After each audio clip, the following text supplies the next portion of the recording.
ลูกค้าส้มจีลายแถวเนาะลุงรถนี่ดูเอาลูกค้าเต็มมาอยู่ถึงเลยไปลึกชอบจะดูฝั่งข้างนอกรูปรถบัสสำหรับรับส่งลูกค้าพี่ตัดผู้จอบผู้นั่นเองเลยแอมอยู่ถึงผู้สูงความสูงจากน้ำทะเลประมาณ 1,800 เมตรอากาศเย็นหนาวตลอดเวลา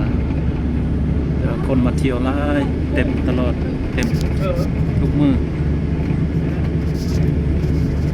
ว่าเป็นคาสิโนเป็นสวนสนุกกลางแจ้งสวนสนุกในโฮมมีครบถ้วนซุปเปอร์มาร์เก็ตร้านอาหารคาสิโนอยู่ในนี้เลย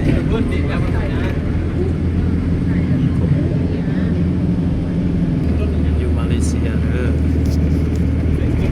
อยู่เกนติง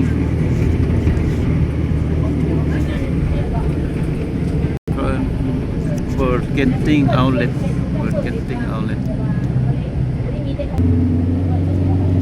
น้ำหมอกกุ้มเลยความเย็นเพราะว่ามันอยู่ในจอมภูสูง 1,800 เมตรจากหน้าน้ำทะเลพุ่นเรียวเบิงลุมอันนี้จุดที่สูงที่สุดอยู่มาเลเซียสงกรานต์ก็ดีนะตอนนั้นญาติแฟนดึงไปดึงมาหลังกันอย่างว่าไกลเกียร์เนี่ยมันรู้ขนาด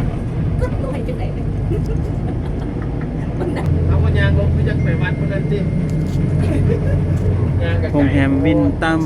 โรงแรม5 ดาวอยู่เทิงภูพี่เบิ่งบรรยากาศน้ำหมอกกลุ่มมาเยี่ยมยามโรงแรม5 ดาว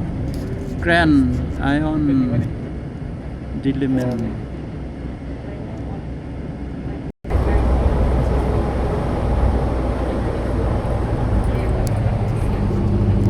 บรรยากาศโรงแรม5 ดาว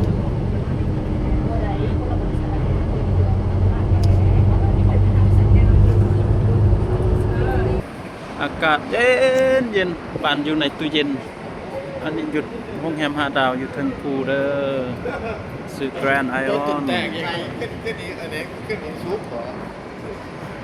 ความสูง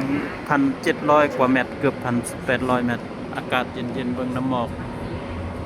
โรงแรม5 ดาวอยู่ภูสูงอยู่มาเลเซียอยู่นอกเมืองเด้อนี่สำหรับคนลาวที่จะมาเที่ยว